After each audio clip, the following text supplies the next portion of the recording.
प्रदेश में पर्यटन को बढ़ावा देने के लिए मुख्यमंत्री की तमाम योजनाएं अब धरातल पर अपना रूप लेने लगी हैं। आज हमारे साथ मौजूद हैं जिला पर्यटन अधिकारी कुशाल नेगी जी। आज हम उनसे जानना चाहेंगे कि जिले में किस तरह की गतिविधियां चल रही हैं जिससे पर्यटकों को पहाड़ की ओर खींचा जा सके और जो बेरोजगार युवा इस समय लॉकडाउन के समय जो पहाड़ में चढ़े हैं उनको पहाड़ पर ही रोका जाए। कुशाल जी, न्यूज़ स्टूडियो में आपका स्वागत है। सर, हम आपसे जानना चाहेंगे कि जिस तरह से मुख्यमंत्री ने तमाम घोषणाएं की हैं पर्यटन को बढ़ावा देने के लिए, तो किस तरह से अभी धरातल पर काम किया जा रहा है?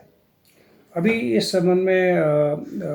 प्रचार प्रसार बृहद प्रचार प्रसार किया जा रहा है। अखबारों में विज्ञप्ति के साथ साथ हम लोग ब्लॉक स्तर पे और ग्रामीण स्तर पे हम लोग छोटी छोटी बैठकें करा रहे हैं, क्योंकि लॉकडाउन की वजह से हम लोग बड़े बड़े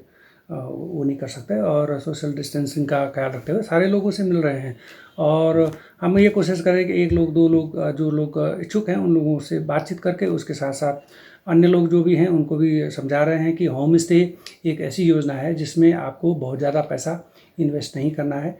बेहतर है अगर किन्हीं का घर बना हुआ है और उनके घर पे एक कमरे से लेकर और 6 कमरे कमरे तक अगर खाली हैं और उनका परिवार रह रहा है बाकी कमरों में,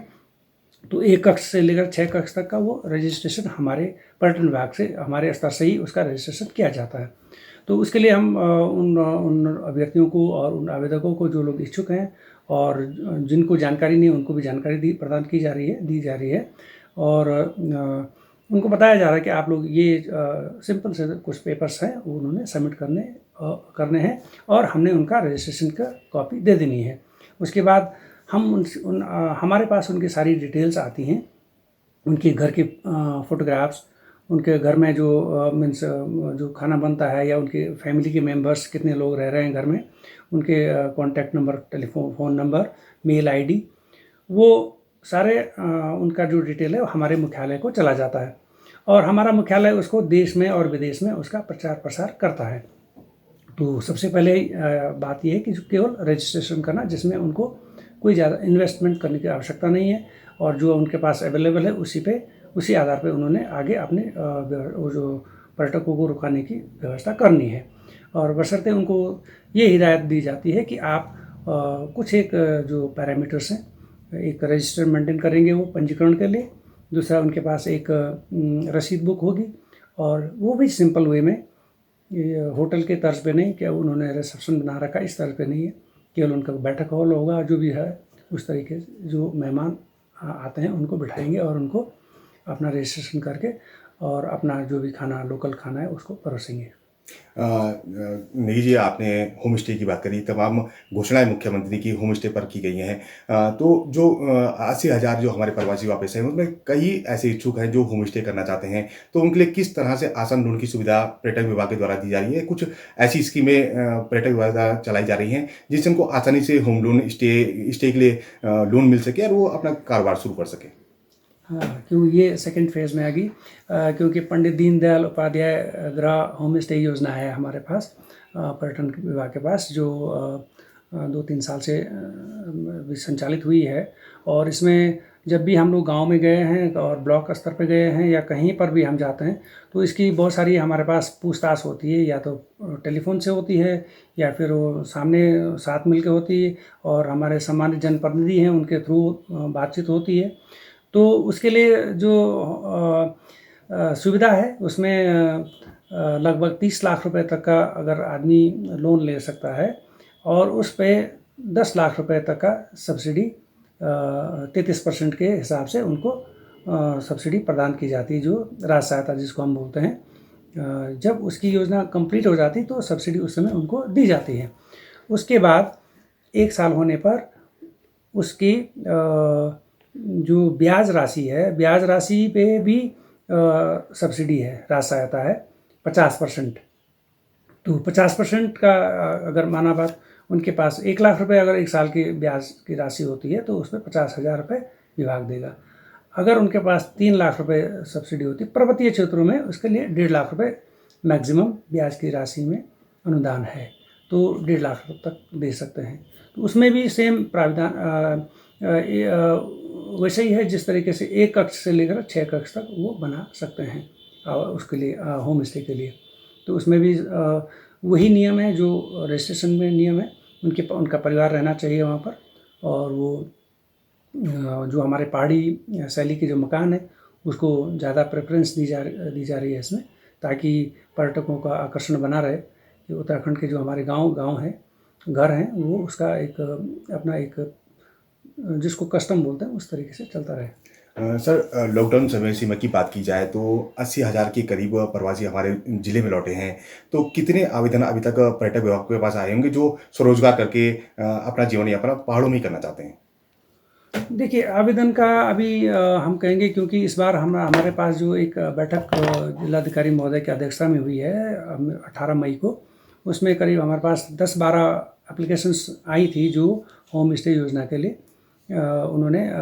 अप्लाई किया था, और उसमें लगभग 11 एप्लीकेशंस जो है वो स्वीकृत हुई हैं, और जिनको हमने प्रपत्र जिनके अधूरे थे उनको भी समय दिया गया कि आप प्रपत्र इसको इतने दिन के अंदर 15 दिन के अंदर आप तैयार कर लें और वो प्रपत्र हमें दें ताकि हम उसको समय पर बैंक को भेज सकें। तो लोगों ने इस तरीके से भी किया है, और बैंक को हमने एप्लीकेशंस भेज दिए हैं। और क्योंकि धीरे धीरे, क्योंकि प्रोसेस बैंक में भी होती है, बैंक का भी अपना कुछ पैरामीटर्स हैं जो उनकी पेपर उन्होंने जमा करने हैं, जो नियम उनके हैं, उनके आधार पर वो धीरे धीरे उनको डिस्बर्समेंट करेंगे, बैंक से लोन देना शुरू करेंगे। क्योंकि लॉकडाउन था और अभी लोगों को थोड़ा सा ये लग रहा था कि क्या होगा क्या नहीं होगा, लेकिन आपने देख लिया है आज की तारीख में सरकार ने होटल्स को, होम स्टेज को कुछ प्रतिबंधों के साथ खोल दिया है।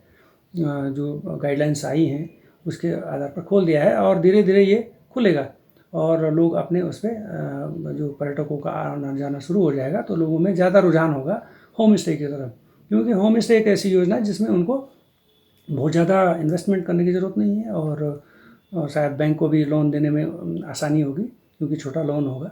ये आपने आसान लोन की बात करी, मगर कई जो प्रवासी थे हमारी उनसे बात हुई तो उन्होंने कहा कि जो बैंक की जो प्रोसीजर है वो काफ़ी जटिल है, जिसके कारण उनको लोन उपलब्ध नहीं हो पा रहा है। तो किस तरह से आसान बनाया गया है इस पीरियड में कि जो प्रवासी पहाड़ों पर रोजगार करना चाहता है तो उनको आसानी से लोन दिया जा सके? इस संबंध में हमारा तो आवेदकों से ये अनुरोध रहता है कि आप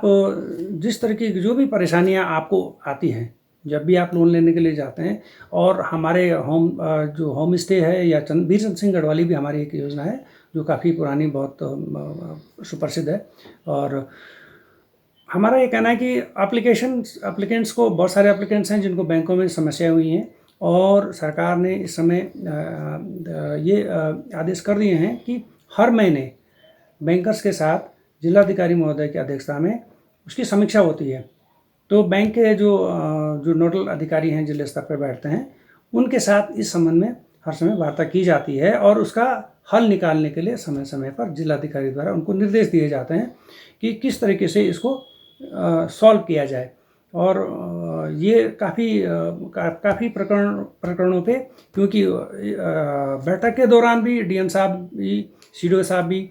डायरेक्ट एप्लीकेंट से और बैंक ब्रांच मैनेजर से भी बात कर लेते हैं, ताकि कोई कन्फ्यूजन न रहे एप्लीकेंट को और बैंक ब्रांच को।